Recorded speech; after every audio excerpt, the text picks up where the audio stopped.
हाँ जी बाबा, हाँ ब्रह्मा के संकल्प से सृष्टि रची। हाँ जी, ब्रह्मा के संकल्पों से सृष्टि रची गई। हाँ तो और उनके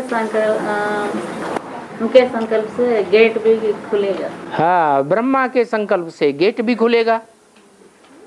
क्या गेट खुलेगा कि नहीं खुलेगा? गेट खुलेगा। गेट माने क्या है? गेट माने घर नहीं, गेट माने दरवाजा। अभी दरवाजे की बात आई ना। हाँ, ये स्वर्ग का द्वार है। क्या है? स्वर्ग का द्वार क्या है? स्वर्ग का द्वार है क्या है? नहीं, स्वर्ग का द्वार है Mahabharat. Gateway to heaven is Mahabharat. सामान्य भारत नहीं, क्या? महाभारत। भारत तो हैं बहुत, भारतवासी बहुत हैं, लेकिन वो महाभारत है। महाभारत, महाभारत किसका नाम है? अरे महाभारत नाम किसका है? हैं? हाँ, उसका नाम है जो सच्चाई के लिए सदैव युद्ध करता रहता है। सारा जीवन उसका सच्चाई के लिए युद्ध भूमि है, तो नाम दिया है महाभारत। वो गेट अभी बंद है या खुला हुआ है? हैं? अभी बंद है। कैसे बंद है? बंद कैसे है? हैं? बंद कैसे है? हैं? लोग बंद गेट में घुसेंगे या खुले हुए गेट में घुसेंगे? खुले हुए गेट में धड़ाधड़ घुसते चले जाएंगे, और बंद गेट में आएंगे, टकराएंगे, फिर वापस जाएंगे। तो जो निश्चय आता है, इसे क्या साबित होता है? गेट बंद है या खुला हुआ है? अभी भी गेट बंद है। ये gateway to heaven is Mahabharat, ये गेट बंद है। तो ब्रह्मा के संकल्पों से सृष्टि रची गई, और आगे क्या बताया? ब्रह्मा के संकल्प से गेट खुलेगा। तो ये ब्रह्मा कैसा है जो संकल्प ही नहीं करता कि गेट खुल जाए? है? कौन है ब्रह्मा जो गेट खुलने नहीं देता है? संकल्प करता ही नहीं गेट खुल जाए। कौन है ब्रह्मा? है?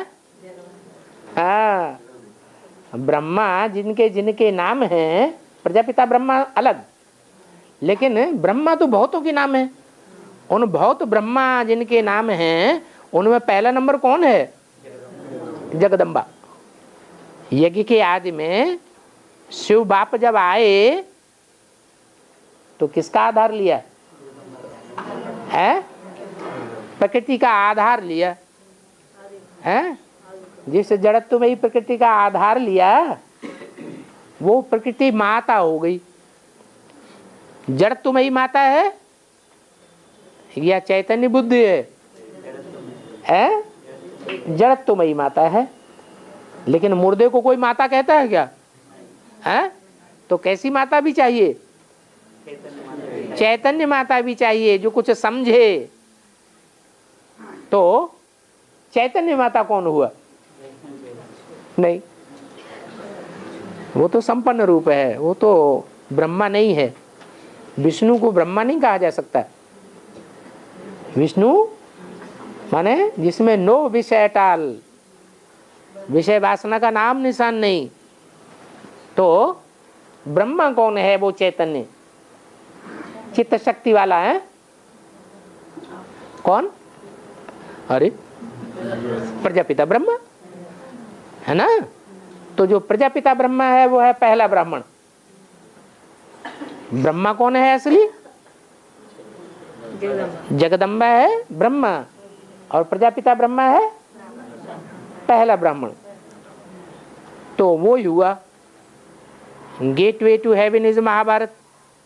परंतु ब्रह्मा संकल्प क्यों नहीं करता कि गेट खुल जाए?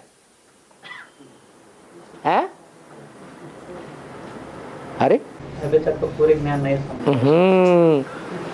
अच्छा बताओ, सबसे ज्यादा सहन कौन करता है? माताएं बहुत ज्यादा सहन करती है। परिवार में सबसे जास्ती सहन करने वाला सदस्य कौन होता है? अम्मा होती है। आज की जो अम्माएं हैं वो भले उतना ज्यादा सहन न करती हो, लेकिन जो पहले की अम्माएं थी, दादी अम्मा जिनको कहा जाता है, दादी अम्मा, परदादी अम्मा, वो ज्यादा सहन करती या आज वाली अम्माएं ज्यादा सहन करती है? पहले वाली अम्माएं। तो जो उन पहले वाली अम्माओं में जन्म सबसे ऊपर चले जाओ, वो पहले नंबर की अम्मा कौन है? वो तो पिता है। हाँ, जगदम्बा। तो जगदम्बा में सहन शक्ति बहुत है। क्या जगदम्बा में बहुत सहन शक्ति है? वो सीता का पार्ट है? किसके कंट्रोल में आ जाती है? रावण के कंट्रोल में आ जाती है। रावण के कंट्रोल में आने के बावजूद भी बहुत सहन करती है? तो सहन किस बेसिस पे कर रही है?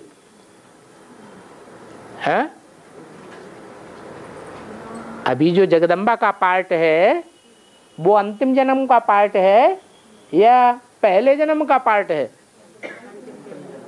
पूर्व के पहले जन्मों का पार्ट है या अंतिम जन्म का पार्ट है? जगदम्बा का पार्ट दो पार्ट हुए ना। एक तो सतो प्रधान पार्ट जगदम्बा है, जिसे दुर्गा कहते हैं, दुर्गुणों को दूर करने वाली, और एक है तमो प्रधान पार्ट कलयुग का, जिसे महाकाली कहते हैं। तो जो जगदम्बा का पार्ट है वो कौन सा पार्ट है इस समय? अंतिम स्टेज का पार्ट है, अभी नहीं महाकाली। महाकाली होगी तो फिर क्या करेगी? असुरों का संहार, काट मार मचाए देगी। फिर तो हाहाकार फैल जाएगा। फिर तो अम्मा माँ माँ माँ कह के चिल्लाएंगे जोर जोर से। अभी चिल्लाते हैं? अभी नहीं चिल्लाते हैं। इसका मतलब है तो जगदम्बा का ही पार्ट, लेकिन आखिरी पार्ट है सहन शक्ति का। तो जब तक अंतिम क्षण की सहन शक्ति है, तो कलयुग के अंत में अम्माएं जो होती हैं वो बप्पा से लड़ाई लड़ती हैं कि नहीं लड़ती हैं? लड़ती हैं? लड़ेंगी कि लड़ती हैं? अंत में लड़ती है, अभी नहीं लड़ती है। अभी घर घर में अम्माओं की लड़ाई नहीं हो रही है? हो रही है ना। तो जितनी भी अम्माएं उन सब की अम्मा कौन? जगदम्बा। वो तो घोर घनघोर लड़ाई लड़ रही होगी कि नहीं लड़ रही होगी? संकल्पों से घनघोर लड़ाई लड़ रही होगी या थोड़ी मोड़ी लड़ाई है? घनघोर लड़ाई लड़ती है। तो जब लड़ाई लड़ेगी तो फिर स्वर्ग का गेट खोलेगी या बंद करेगी? बंद रहने देगी? बंद पड़ा रहे, अभी मेरे में सहन शक्ति बहुत है। क्या? हाँ, तो अभी भी स्वर्ग के गेट खुले नहीं हैं। तो माता जी पूछ रही हैं, ब्रह्मा के संकल्प से सृष्टि रची गई ब्राह्मणों की। तो पहला ब्राह्मण कौन पैदा हुआ? प्रजापिता। जो पहला ब्राह्मण पैदा हुआ वो ही महाभारत का रूप है? महाभारत का गेट है। तो जो महाभारत का गेट है वो अभी बंद है या खुला हुआ है? बंद गेट है। और बंद करने का संकल्प किसके अंदर है? जगदम्बा के अंदर स्वर्ग का गेट बंद बना रहे अभी। क्या वो गेट अभी नहीं खुलेगा? फिर कब खुलेगा? सहन शक्ति की भी कोई सीमा होती है या नहीं होती है?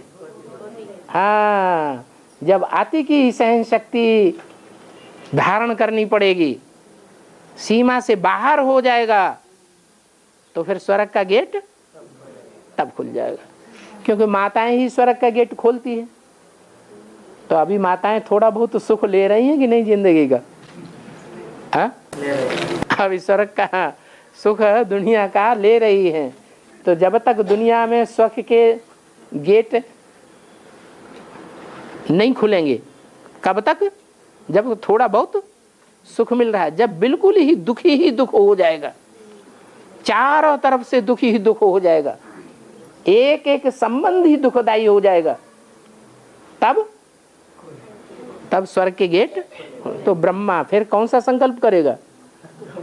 है अब तो स्वर्ग का गेट खुल जाए, अब नहीं सहा जाता। तो आपका प्रश्न क्या था? है ब्रह्मा के संकल्प से सृष्टि रचा, हाँ, ब्रह्मा के संकल्प से गेट खुलेगा। तो गेट समझ में नहीं आया इसलिए आपने पूछा है। तो अभी गेट बंद है। जो ब्रह्मा है वो असली ब्रह्मा प्रकृति का रूप है, हैं?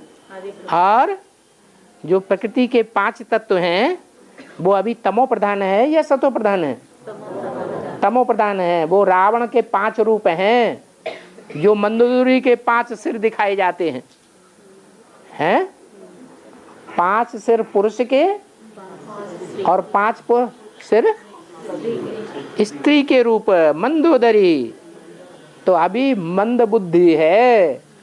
कैसी बुद्धि है? मंद बुद्धि है। वो क्या समझती है? गेट खुलेगा नहीं, वो समझती है कि मनुष्य सुख दे सकते हैं। क्या मनुष्य क्या दे सकते हैं? सुख दे सकते हैं। लेकिन मुरली में भी क्या आया? कोई मनुष्य क्या नहीं कह सकता अपने को? मीठा नहीं कह सकता। कोई मनुष्य सुखदाई अपने को नहीं कह सकता। सारे मनुष्य मात्र अभी दुखदाई हैं। इस दुनिया में एक ही परमात्मा पार्ट है जो सारी दुनिया के लिए सुखदाई साबित होगा, और बाकी सब कड़ुए साबित हो जाएंगे। हाँ, और बाबा हाँ, परमात्मा प्रचेष्टा बाम कहते हैं ना, परमात्मा माना प्रजापिता, सिर्फ परमात्मा प्रचेष्टा बाम कहते हैं। परमात्मा माना प्रजापिता, तो सिर्फ परमात्मा प्रचेष्टा बाम कहते हैं। कुछ राज है क्या? यही राज है कि परम पिता आ गया है। ये तो ब्रह्मा कुमारियां भी कहती हैं। लेकिन वो परम पिता जो शब्द पहले आता है, परम पिता, कि परमात्मा पहले आता है? परम पिता पहले, परमात्मा बाद में। ऐसे क्यों नहीं कहते परमात्मा परम पिता? क्यों नहीं कहते? ऐसे क्यों नहीं कहते शंकर शिव? क्या कहते हैं? शिव शंकर कहते हैं। क्यों कहते हैं? क्योंकि बड़ा पहले और छोटा बाद में। तो परम पिता पहले, जो पिताओं का भी पिता है, जिसका दुनिया में कोई पिता नहीं, जिसको सब कहें कि ये ऊंचे से ऊंचे पिता यही है, गॉड फादर, तो उसके लिए कहेंगे वो ऊंचे से ऊंचे है, परम पिता। और उसके बाद ऊंचा परमात्मा। तो जो परमात्मा है पार्ट, क्या बोला? बम्ब।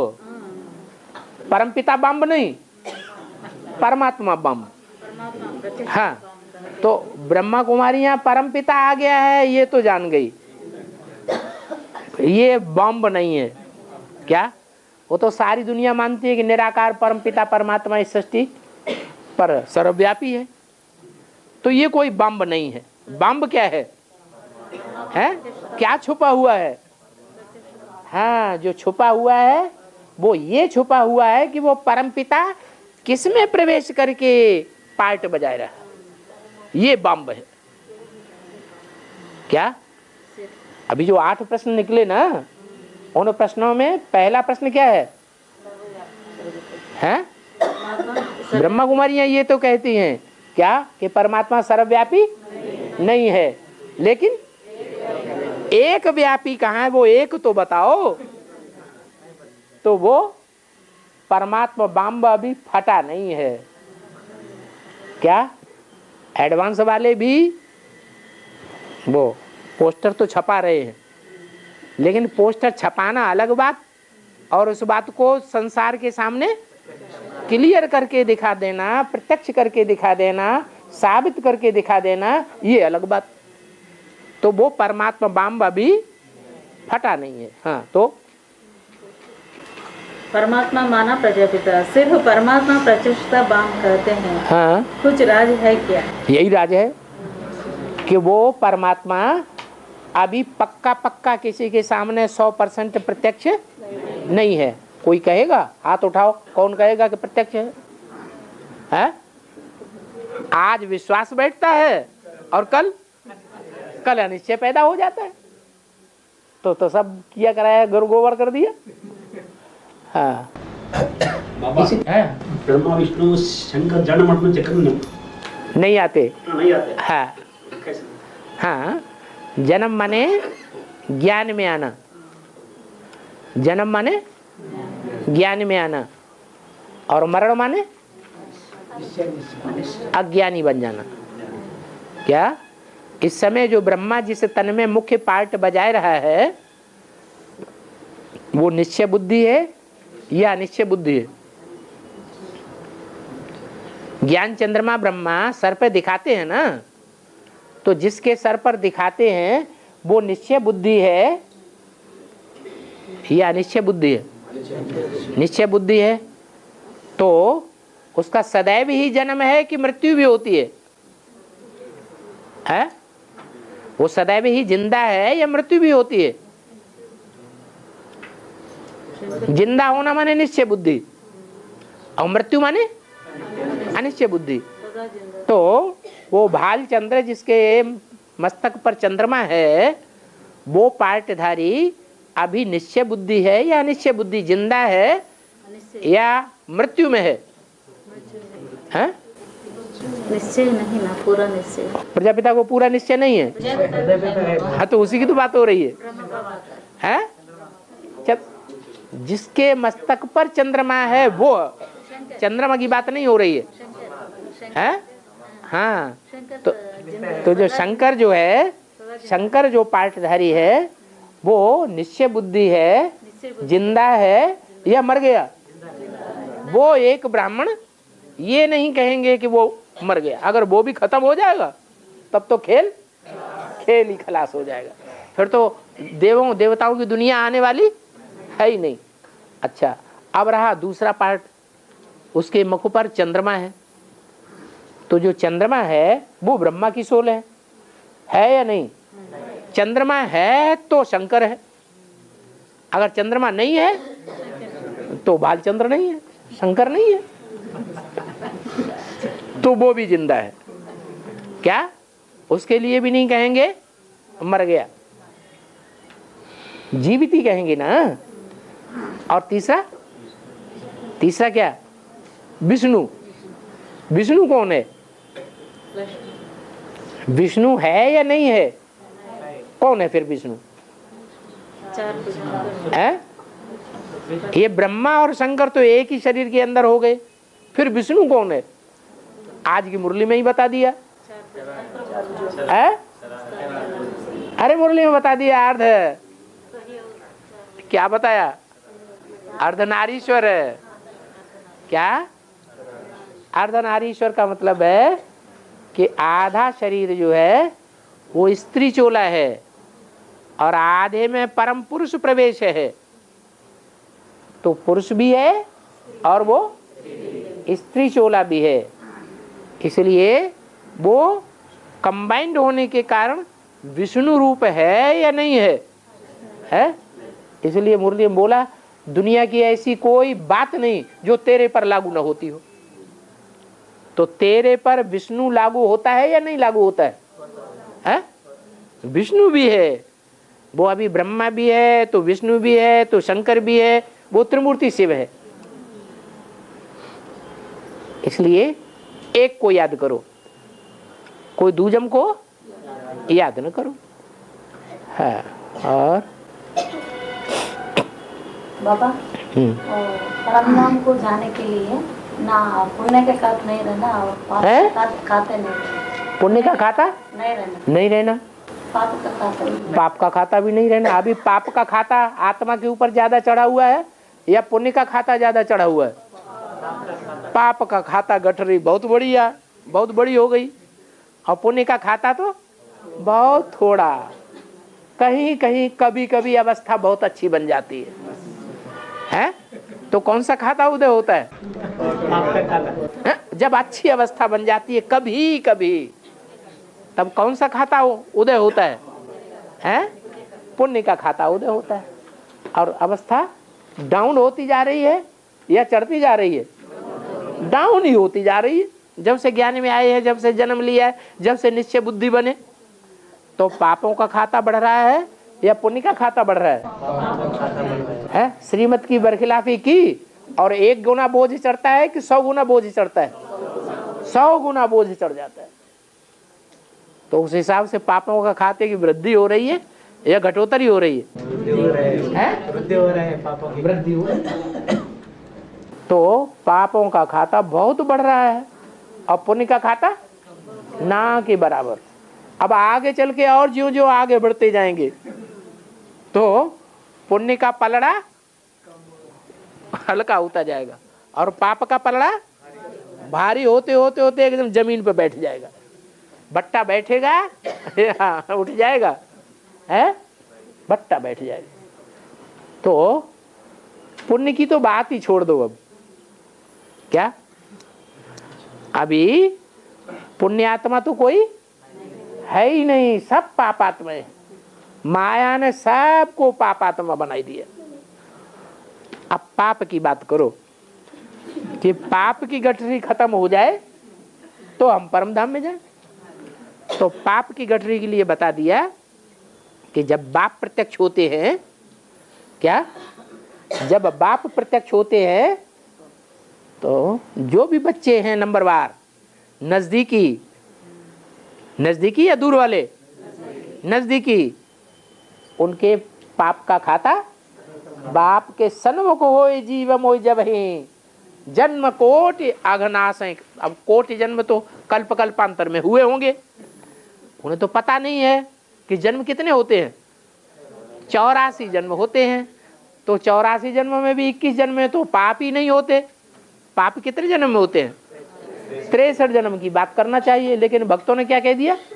कोटि जन्म अघ, करोड़ों जन्मों के पाप विनाश हो जाते हैं। तो करोड़ों जन्मों के पाप नहीं कहें, बल्कि 63 जन्मों के पाप विनाश हो जाते हैं। कब? जब बाप 100% सन्मुख प्रत्यक्ष हो जाते हैं। जो मुरली में बोला, जो सामने आए, जो देखे, जो कानों से सुने, वो कहे ये मेरा बाप। ब्रह्मा कुमारियों का बाप नहीं, अभी कहेंगे ब्रह्मा कुमारियों का बाप आ गया, लेकिन कहेंगे हमें तो भगवान नहीं मिला। मिला होगा ब्रह्मा कुमारियों को, है? लेकिन तब क्या कहेंगे? हाँ, हर एक कोई, हर धर्म वाला जो भी आएगा, जो भी सुनेगा, वो कहेगा मेरा बाप आ गया। तो तब कहेंगे सन्मुख बाप जब अनुभव हो जाए 100%, तब कहेंगे पापों की गठरी खत्म हो गई और फिर हम परमधाम, आत्मा हल्की हो गई। गठरी का बोझ जब उतर गया तो आत्मा हल्की हो गई या भारी है? हल्की हो गई। ऊपर उड़ेगी या नीचे रहेगी?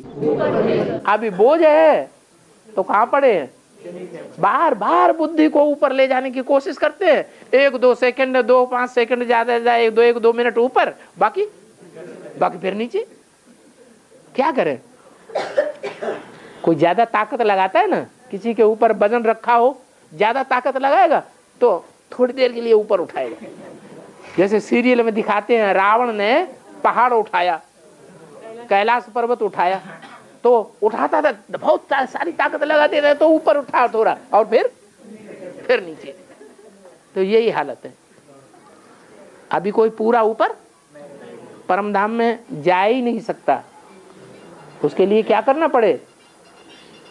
है बाप का चरित्र कैसा है? हाँ, बाप के सन्मुख हो जाएं हम सदा काल के लिए।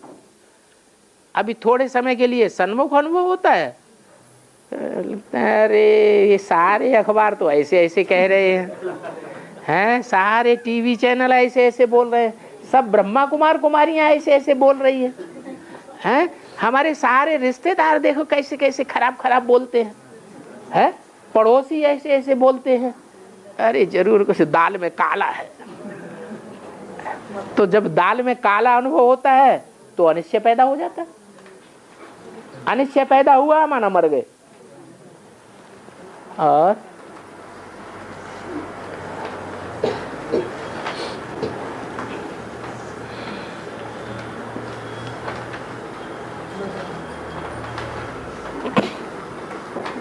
बाबा तेतर अंत में एक छोटा सी भूकंप होता ना बाबा है तेतर अंत में, षष्ठी के अंत में, त्रेता के अंत में छोटा सा नहीं, आधा विनाश होता है। अर्ध विनाश, पूरा विनाश नहीं, आधा विनाश होता। हाँ आदिविनाश हुए तो देवता के ये बताएंगे। हाँ, जो देवताएं हैं, जो उनकी दिव्य दृष्टि है वो खलास हो जाती। माने इब्राहिम जैसे ही उतरता है वो विविचारी दृष्टि बना देता है सबकी। तो दिव्य दृष्टि जो पवित्र दृष्टि है, कृष्ण की दृष्टि राधा में ही डूबेगी, राधा की दृष्टि कृष्ण में ही डूबेगी, वो वहां से व्यभिचारी दृष्टि शुरू हो गई। जब दृष्टि व्यभिचारी हो जाती है तो वृत्ति भी, वातावरण भी व्यभिचारी बन जाता, फिर कर्मेंद्रियां भी व्यभिचारी बन जाती। भूकंप आने के बाद तो हाँ, भूकंप आने के बाद सब नीचे उतर जाते हैं, अवस्था खराब होगी। जब भूकंप हो जाए दुनिया में तो अवस्थाएं खराब होंगी या अभी की तरह बनी रहेंगी? अभी तो फिर भी क्लास करते हैं, रोज रोज मुरली सुनते हैं, संगठन में याद में बैठते हैं, वातावरण थोड़ा अच्छा बनता है।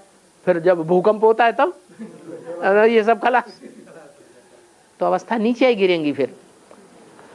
और तो वहां होता है अर्ध विनाश, आधा विनाश होता है। उतना बड़ा विनाश अभी दुनिया में कभी हुआ नहीं है 2500 वर्ष के अंदर। जितना 2500 वर्ष पहले विनाश हुआ था वो विनाश अभी नहीं हुआ है 2500 वर्ष के अंदर। हाँ, होना है, धीरे धीरे धीरे धीरे और बड़ा होता जाता है विनाश का रूप। आगे चल के क्या होगा, रोज सुनेंगे, रोज टीवी में देखेंगे, आज इस शहर में आग लग गई, एटम बम फट गया, आज उस शहर में आग लग गई, सारा शहर बर्बाद हो गया। रोज टीवी में देखते रहेंगे, सुनते रहेंगे, तो बड़े विनाश की तरफ दुनिया जाएगी। आखिरी 5-7 रोज ऐसा टाइम भी आएगा एकदम पूरा ही धमाका, खलास, खेल खलास, पृथ्वी रसातल को चली जाएगी। बड़े से बड़ा भूकंप जिसमें माउंट आबू भी खलास। और ये माउंट आबू जो अभी देख रहे हैं, ये माउंट आबू द्वापर युग में ऊपर आया है। क्या द्वापर के आदि में ऊपर आ गया, उससे पहले ये भी समुद्र के गर्त में समाया हुआ था।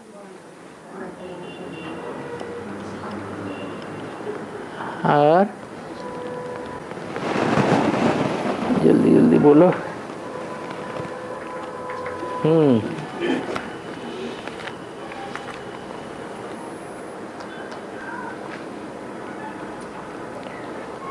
बाबा एक वार्ता में बोला है कि बाबा ने मुख्य 4 चित्र बनवाए, तो उस वार्ता में उन 4 चित्रों का नाम बताया। त्रिमूर्ति, लक्ष्मी नारायण, झाड़ और सीढ़ी। परंतु बाबा सीढ़ी का चित्र तो बुद्धियोग के आधार पर बनवाया गया।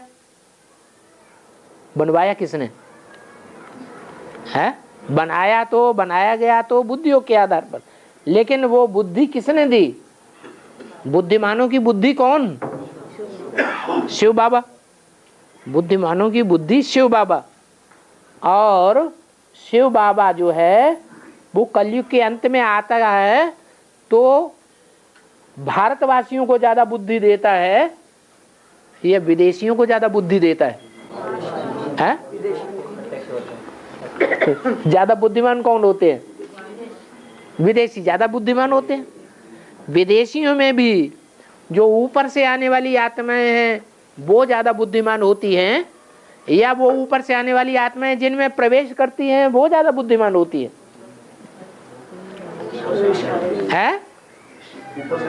जब शिव बाबा आते हैं तो ऊपर से आने वाली आत्माएं तो अभी उन्हें पता ही नहीं है कि भगवान आया हुआ है। अभी भी पता है उन धर्मपिता को? तो पता ही नहीं।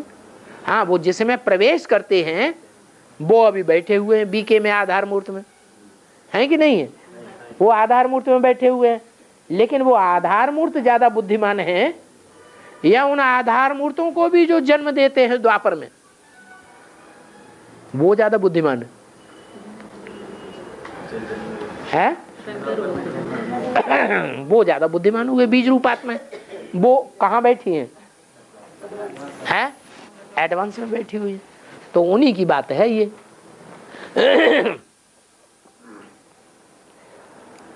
तो उनमें है एक मुख्य चित्र त्रिमूर्ति, एक लक्ष्मी नारायण, एक झाड़, एक सीढ़ी।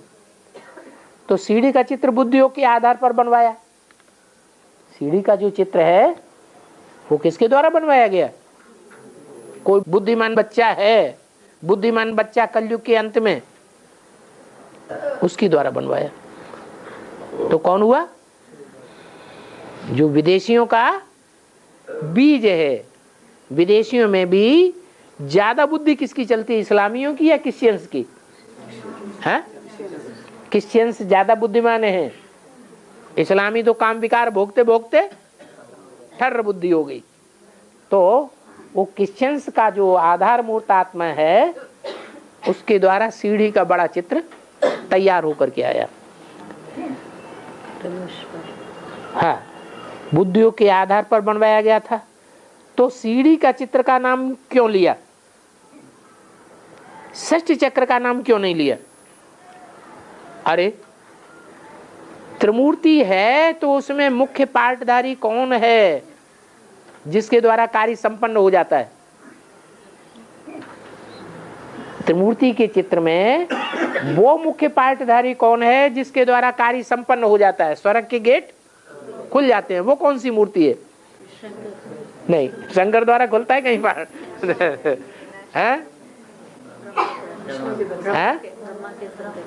ब्रह्मा के ब्रह्मा सो ब्रह्मा में भी कोई अव्वल नंबर है जो पहले विष्णु बनता है। कौन है? जगदम्बा विष्णु का रूप बनती है या वैष्णवी देवी विष्णु का रूप बनती है? वैष्णवी देवी जो पुरुषार्थ ज्यादा करके दिखाए वो अव्वल नंबर ब्रह्मा।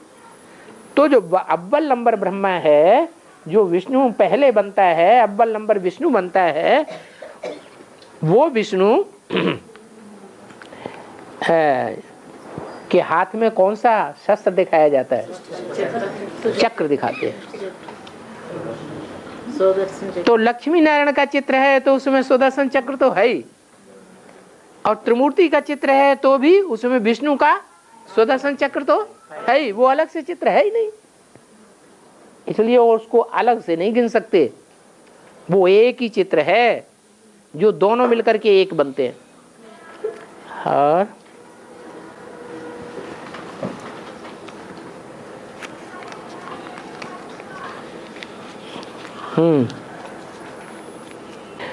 मुरली में बोला है दुनिया के सारे काम प्योरिटी से होते हैं, फिर विनाश क्यों इम्प्योरिटी से गाया हुआ है?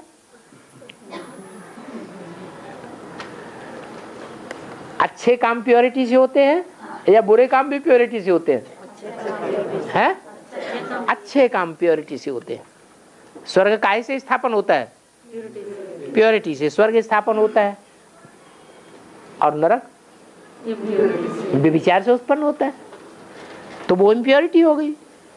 तो इम्प्योरिटी में जाने वालों में अव्वल नंबर कौन है? कहते हैं शंकर ने विष पिया। वो इम्प्योरिटी की इंतहा कर देता है, अति कर देता है। तुम बच्चे इतनी अति नहीं कर पावेंगे, तुम्हारे बस का रोग नहीं है जो दुनिया का विनाश हो जाए। दुनिया का विनाश चाहते हैं या नहीं चाहते हैं? हैं? चाहते तो हैं, लेकिन फिर करने के लिए कोई तैयार है?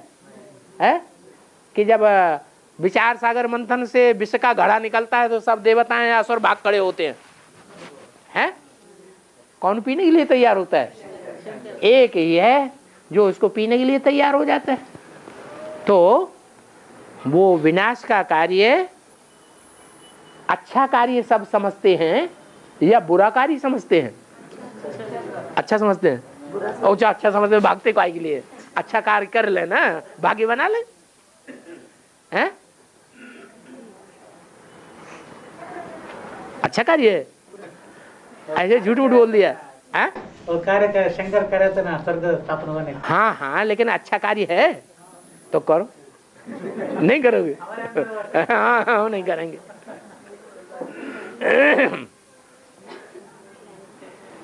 तो सारा काम दुनिया का प्योरिटी से होता है, तो विनाश क्यों इम्प्योरिटी से गाया हो? तो काम का मतलब है दुनिया के अच्छे अच्छे काम सब प्योरिटी से ही होते हैं, और जो गंदे काम हैं वो महाकाली के मंदिर में दिखाए जाते हैं। भैंसा कहाँ कटता हुआ दिखाएंगे? कौन से मंदिर में? महाकाली के मंदिर में। बकरा कहाँ कटता हुआ दिखाएंगे? महाकाली के मंदिर में। तो वहाँ तो तेल, मांस, खून बिखरा ही हुआ रहता है। तो ये महाकाली का काम है। क्या क्या काम? विनाश का काम। फिर नाम शंकर का क्यों लगा दिया? शंकर द्वारा विनाश है? हैं?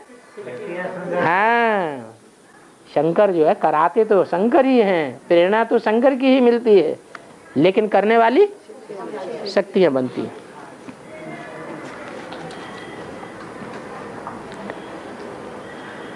अरे एक मुरली में सत्यभामा, जामवंती और कर्मा देवी का नाम लिया, तो ये कर्मा देवी कौन है?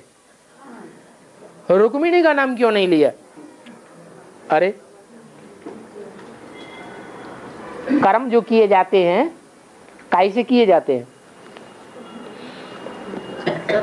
कर्म कैसे किए जाते हैं? हैं? कर्मेंद्रियों से कर्म किए जाते हैं। कर्मेंद्रियों में मुख्य इंद्रिय कौन सी है?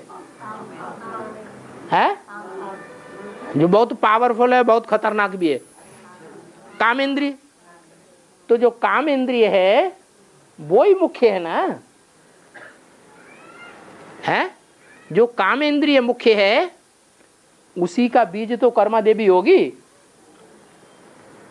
कर्मा देवी किसका बीज होगी? काम इंद्रिय का बीज होगी।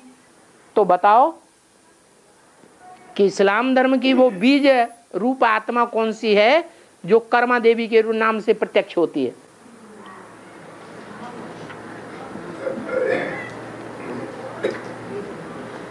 हाँ? जो मणि बनते बनते उस कामेंद्रिय के कारण ही मणि बनते बनते रुक गई है। रुक्मणी वही तो कर्मा देवी है। कर्मा देवी कोई दूसरी थोड़ी ही है जो कर्मेंद्रियों से बहुत कर्म करती है, वही कर्मा देवी है। कर्मेंद्रियों से सबसे जास्ती सुख भोगती है, वही कर्मा देवी है।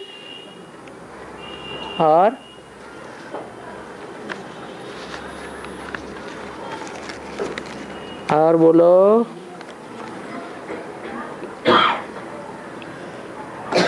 अच्छा बताओ असली राम राज्य कहाँ होता है? संगम युग में होता है या त्रेता में होता है? संगम में राम राज्य होता है। राम राज्य का हुई नहीं व्यापा। राम राज्य में किसी को दुख नहीं होता। संगम युग में दुख होता है कि नहीं है? संगम युग में दुख होता है, तो उसे असली राम राज्य थोड़ा ही कहेंगे। हाँ, मन के आधार पर शूटिंग जरूर होती है, वो किसी को दिखाई नहीं पड़ती। तो असली राम राज्य तो कहाँ हुआ? त्रेता में ही हुआ। और अगर संगम युग में राम राज्य है भी तो जमुना के कंठे पर होगा या माउंट आबू या सारी दुनिया में कहीं होगा? जमुना के कंठे पर जो राम राज्य होगा उसमें राज्य चलाने वाला कौन होगा? वहां राम होगा या वो राम माउंट आबू में बैठा होगा? राम होना होगा। माउंट आबू में बैठेगा या जमुना के कंठे पे बैठेगा? जमुना के कंठे पे राम बैठेगा। राम राज्य करने के राम बैठ अरे जमुना के कंठे पर कन्याएं माताएं राज्य करेंगी, या जो दुर्योधन दुशासन आधे पापात्मा आधे पुण्यात्मा बचेंगे वो राज्य करेंगे, हैं? कन्याएं माताएं ही जो अच्छे कर्म करने वाली होंगी या बेविचारिणी, वो ही वहां बैठ करके राज्य करेंगी। उनमें मुख्य कौन है?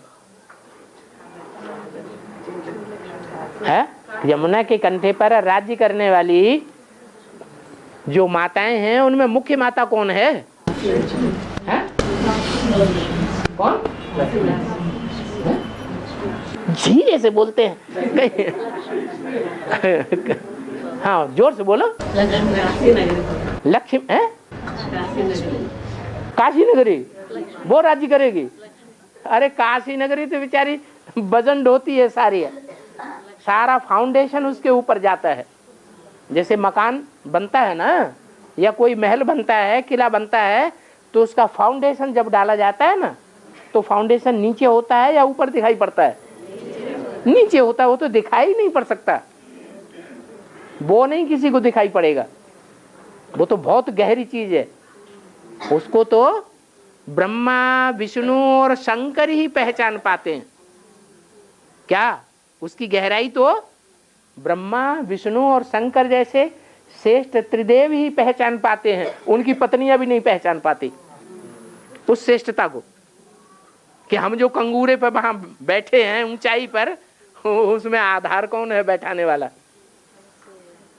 कौन है आधार? वही अनसुईया, वही काशी नगरी। वो काशी नगरी जो है वो रुद्रमाला गमन का है। इस जन्म में बहुत बड़ा भाग्य है जो स्त्री चोला मिला है। क्या रुद्रमाला का मणका होते हुए भी क्या स्वभाव संस्कार से जन्म जन्मांतर का पुरुष है, जन्म जन्मांतर का बड़ा सा राजा है या छोटा राजा है? बड़ा राजा है। तो राजाओं के संस्कार हैं, शाही संस्कार हैं, लेकिन तन स्त्री चोला मिला हुआ है।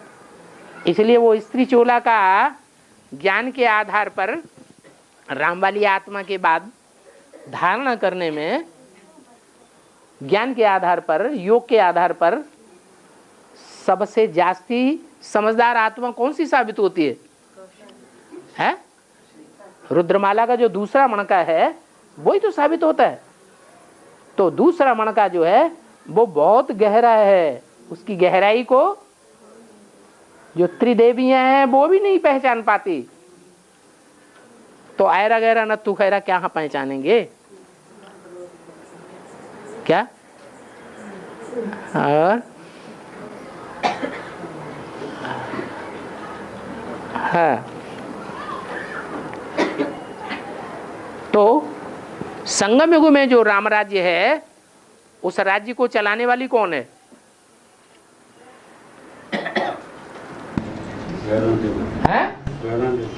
कौन? हाँ, लक्ष्मी। आप लक्ष्मी के लिए बोल रहे हैं? हाँ, लक्ष्मी होगी, वो ही राज्य चलाएगी। तो वो राम वाली आत्मा बनेगी कि नहीं त्रेता में? और अभी भी राम का सबसे बड़ा गायन जो है, गुणों में कौन सा गुण है जो संसार में और भारतवर्ष में बहुत गायन योग्य है गुण? वो कौन सा गुण है? मर्यादा पुरुषोत्तम। वो मर्यादा पुरुषोत्तम का प्रैक्टिकल पार्ट राम वाली आत्मा इस समय बजाई रही है या लक्ष्मी वाली आत्मा बजाई रही है? लक्ष्मी वाली आत्मा बजाई रही है। तो संगम युग में भी वही राम हो गया और त्रेता में भी वही राम हो गया। इसलिए राम राज्य बोला गया है। और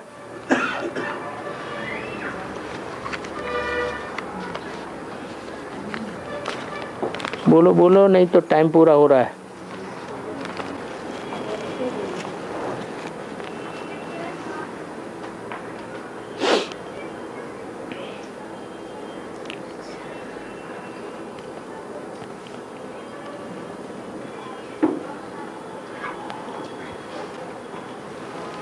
अरे हाँ, ओम शांति।